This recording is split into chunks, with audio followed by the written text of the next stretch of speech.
let's start with something super, super basic, okay? So one of the most basic ones that we have, hey Brooke, is something like the first problem that I gave on one of the worksheets, which was 1/5 plus 3/10. Sorry, that is supposed to be a 3, okay?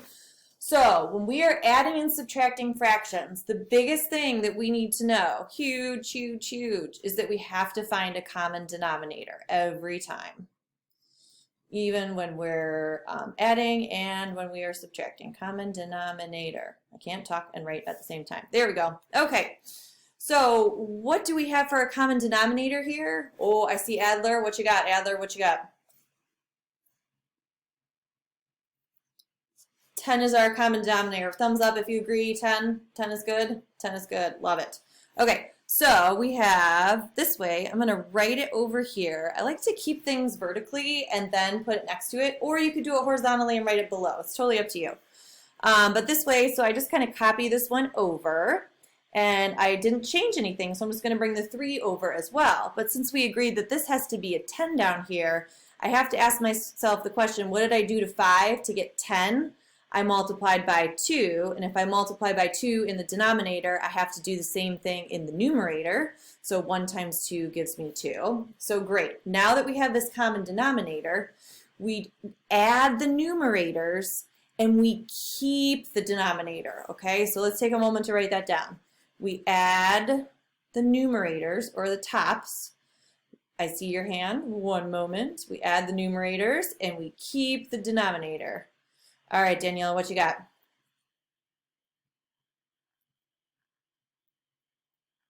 Ooh, you can surely tell me the answer when we simplify it, because we're not done, right? Because we need to simplify it. What did you get? 1/2, exactly. So 5 is divisible by 5, so we divided the numerator by 5 and the denominator by 5, so 1/2 is our final answer, okay? So let's get to something a little bit more interesting, right? Because you guys like more interesting problems. So I'm going to give you a funky one that I did on the first worksheet that I put up. And I'm going to show you how to work through this one. So yuck, right? Mixed numbers, we got, 7s and 5s and all sorts of interesting stuff. So one of the ways that I know that you guys, as young people, because I'm really old, and like I grew up like when we didn't have cars or wheels, or couldn't take anything to school, that kind of stuff. Oh, kitty cat, I see. So I used to do it a different way, but let's do it your way, and then I'll show you a different way too in case you like that. So first things we're going to do is we're going to change, before we go changing any denominators, we're going to change to improper fractions. Okay, and this is where we've got to test those math skills. We've got to do maybe some scratch work on the side. It's going to get a little bit interesting here. So how do we do that? We take 6 times 7, 6 times 7, 42, and then we add the 4 and we get 46, right? I'm going to write it over here, 46 over 7. Okay, and then 2 times 5 gives us 10, add the 1, and so we're going to get 11 over 5. So yay, we did the first step. We changed to improper fractions, okay? Now we still need to get those common denominators. We need to follow all the rules we were following before. So this is an example of doing the problem horizontally. So this horizontal way, I'm going to write these underneath. Who can tell me the lowest common denominator between 7 and 5? Aiden, hook me up. 7 and 5, what you got? 35 is a winner. So 35 goes down here. Okay, so what did I have to do to 7 to get 35? I had to multiply by 5, right? So I have to multiply this 46 by 5. I'm coming over here to do some scratch work because sometimes I can do stuff in my head and sometimes I can't. So 6 times 5 gives us 0 and a 3. 5 times 4 gives us 20. Add that 3, so we get 230. Agree? Everybody agree? Sometimes my math gets off. 230. Big numbers, okay? And then to do the 5 to get to 37, we have to, or 35, we have to multiply by 7. So I've got to multiply 11 by 7. That one's easy to me, right? 77. You guys cool with that? Okay, so we changed to improper. We got a common denominator. Our next step is to add the what? Top or bottom? Thumbs up if it's the top, thumbs down if it's the bottom. Thumbs up. We got to add the top, the numerator. So if you want to come over here, do a little scratch work. I love to see scratch work. You know me. I'm all about showing your work. So that gives me a 7. This gives me 10. Carry the 1. So I have 307 over 35. Wow. That's a lot, right? So that's where things start to get crazy because you're just like, that is a very big number. And if I want to try and simplify that, then I've got to do some serious work. So I've got to come over here and do 307 divided by 35. So let's see.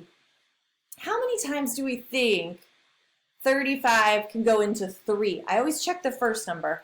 Can 35 go into 3? Can it fit into 3? No, it can't fit into 3. So I usually put a little X here. Can 35 fit into 30? Can you put 35 people in a 30-passenger van? No. Okay, so now we're looking at how many times 35 can go into 307. I'm going to kind of estimate 3, maybe 30 into 300, so roughly 10. But 10 would be too much, right? Because if I did 35 times 10, I'd get 350. Any ideas on what we should do? Should we do 8? Should we do 9? All right, Adler, go ahead. Tell me what do you think we should do. Let's try 9. Okay. Hey, Justinia. All right, so 5 times 9 is 45. Carry that 4. 3 times 9 is 27. Plus the 1. Ooh. Oh, that's so close, man. That's so close. 9. So I have 2 choices now. I could redo my multiplication. I could do 35 times 8. Or I could take away 35 from here. Isn't that kind of cool? To get me 280. Have you ever done that? It's kind of a different way to do things. So 35 times 8 gives me 280. So I subtract there. I get 7 and borrow from here 10. So that gives me 27 left over. So how do we write this? We write 8. Whoops, there's my 8 with my remainder of 27 over my divisor of 35. So that was a really ugly problem to do in this method that you guys have learned to do these improper fractions. So that's why I kind of went back to a different way to do this problem. Do you guys want to see the old way? Do you want to see how old people learned how to do this? The Adler's like, no, I don't want to see how old people did it. I promise you it's easier. I'll show you how the old people learned how to do it, okay? So that when your parents watch this later on, they can go, yeah, that's how I did it too. Okay, so 6 and 4/7 plus 2 and 1/5 is what we had, right? Guess what? I'm not going to touch the 6 and the 2. Watch this. I'm going to come over here, and I'm just going to come up with those common denominators for the 7 and the 5, which we already said were 35, right? And to go from 5 to 35, I multiplied by 7. So I'm going to multiply the top by 7 as well. Okay. To go from 7 to 35, I multiplied by 5. So I'm going to multiply by 5 as well. And now I have 2 brand new, watch me, I'm going to cross this out. Oh, is this legal? Oh, this is totally legal. Now I have this new problem that says 6 and 20/35 plus 2 and 7/35. So what do you think I'm going to do now, Aiden? I see you with your hand up. What do you think?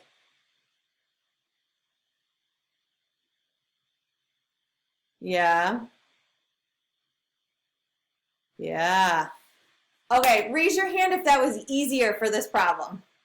Was that not easier for this problem? Is that crazy? Okay, there are some times where it gets a little funky, and I can show you some of those examples as we move on, but let's do some subtraction before we get too out of control here. Okay, hold on, I gotta insert a new page because I'm running out of room. Okay, let me just put another one in here so I don't lose it. Okay, all right, so let's do a subtraction. So here's an easier one, okay? So here's 16 and 5 over 11 minus 9. All right, now we might want to like get real excited and start to change this to improper.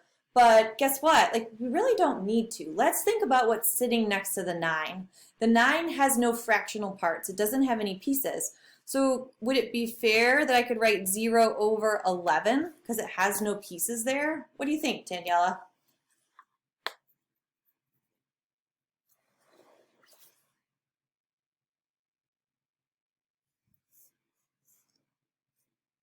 Yes, I agree, but I'm going to always tell you start on the right, just like we did when we subtracted 3 and 4 digit numbers. I want you to start on that right hand side.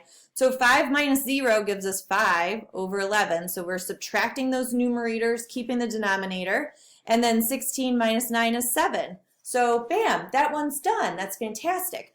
But what if I change it? What if I do something like 2 minus 1 and 7/8?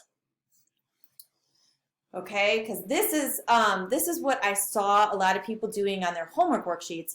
This is something that your brain wants to do really quickly, right? Your brain is like looking like we did at this 5/11s, and it's like, okay, it says 7/8 and it says 1, right? Wrong. This one is not the right answer. Let me show you why. Okay, because what's hiding up here next to the 2 is 0 over 8. It has no fractional parts. And if we start on the right-hand side, like we always do with subtraction and addition of like whole numbers and everything, the problem is I can't take 7 away from 0. I can't do that. It's not legal for this type of stuff. So I'm going to have to borrow. I'll show you the old way first, and then I'll show you the new way. Are you ready? So the old way is to borrow. We always want to borrow from the bigger number. So I take 1 whole away from 2. So now I only have 1 whole left, and I put that 1 whole over here in the form of 8 over 8. Whoa. How's that? That funky? Are we still with me? That's okay? Okay, so I'm going to rewrite what my new problem is. I now have 1 and 8 over 8 minus 1 and 7 over 8. Fantastic. Hey, Rayon. Okay, so now when I subtract and I start on that right-hand side, I have 8 minus 7, which gives me 1, keeping the denominator, and 1 minus 1 is 0. So the answer to this problem is 1/8. Okay? So let me show you how to do that like the newer way, the way that you guys might have been taught. Let me show you, I'm going to write it horizontally. 2 minus 7, or sorry, 1 and 7/8. 2 minus 1 and 7/8.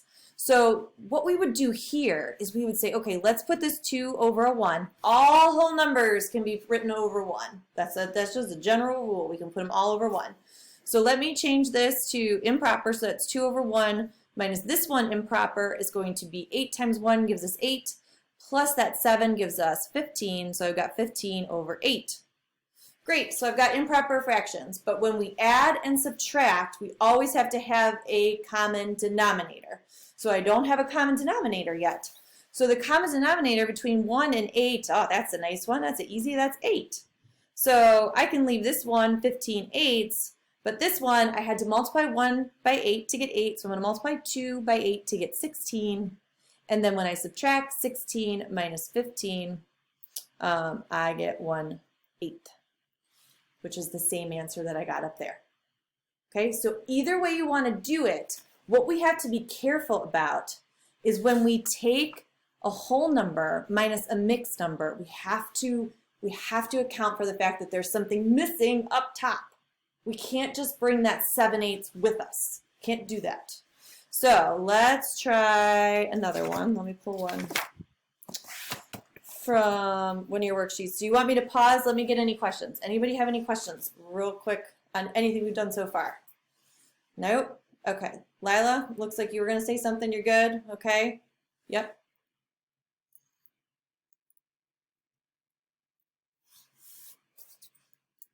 Sure, no problem. Okay, so let's try this one. You guys help me out with this one. This is one of the ones on the worksheet if you want to keep track of it for anybody who hasn't finished the worksheet or needs to do any corrections or anything. 9 minus 5, 6. 9, take away 5, 6. Okay.